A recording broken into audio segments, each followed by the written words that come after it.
Welcome back to the Deep Dive. Today, we've got a very specific assignment. A very specific one, yeah. We're unpacking a forecast that is uniquely focused on the year 2026 and just one single astrological sign, Cancer. So this is highly targeted source material. It's a really unusual document. I mean, Yeah. it's so detailed. We're looking at a reading that doesn't just, predict events, but it outlines these massive, undeniable shifts. Yeah.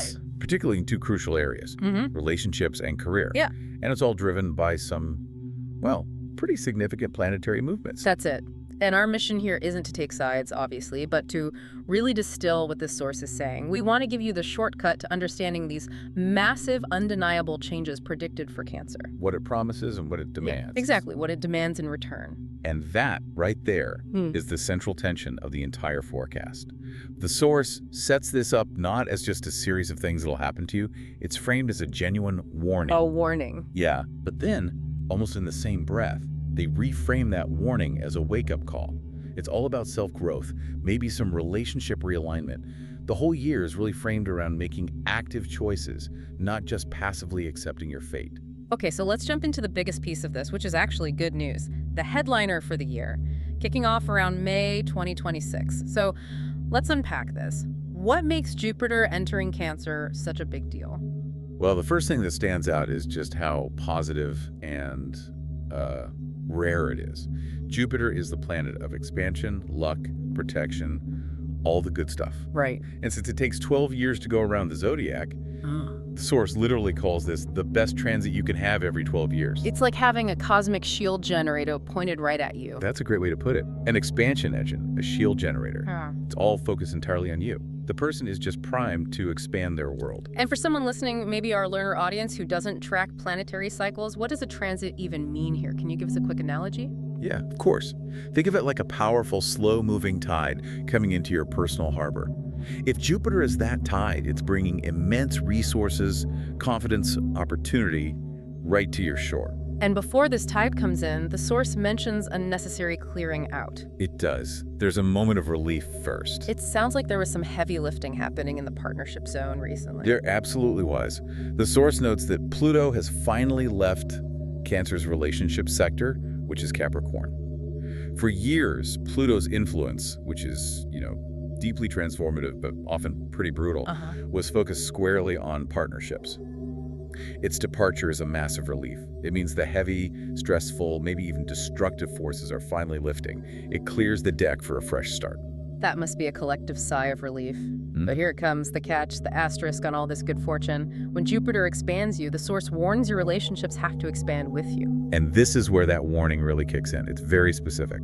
The source states very clearly that if you're with someone who stifles your Jupiter expansion, that relationship will be severely tested. So the energy of Jupiter is just too big to be held back?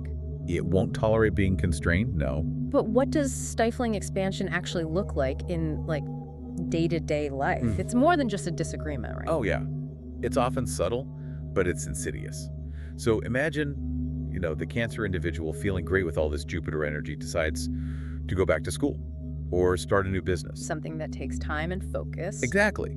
A stifling partner is the one who responds with sarcasm or passive-aggressive comments, the one who says, "You're changing too fast," or "I liked you better when you were less ambitious." Oof. They're trying to deflate the Jupiter balloon. That's precisely it. So the turbulence that follows, it's really a consequence of one person's evolution becoming non-negotiable and their partner just failing to meet them there. So the growth is mandatory, according to this forecast? It is. The primary driver here is self-evolution, self-belief.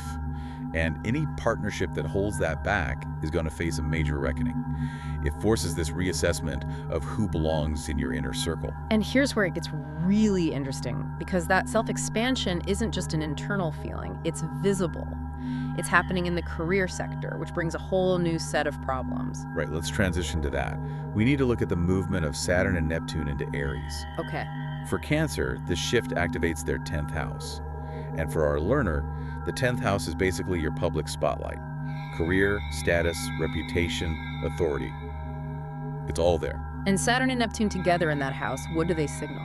Well, Saturn is structure, discipline, authority. Neptune is vision, dream, so put them together in the house of career and you're building a structure, a serious, ambitious, long-term legacy based on a deep personal vision. The source is very direct here. It says the Cancer sign will be taking on more responsibility at work. They are, quote, becoming a boss. Yes, it's a dramatic elevation of their public status. And that success, as we were saying, has a direct impact on the relationship.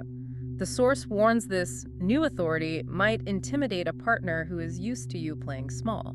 This really speaks to that dynamic where success isn't just about money, it's about power, it's about time. Your status shifts, you're in charge, you're in different social circles, maybe making more money. And it forces a renegotiation of the roles at home. Exactly. If the partner enjoyed the control that came with you being less successful or less busy, these 2026 shifts just completely upend that power structure.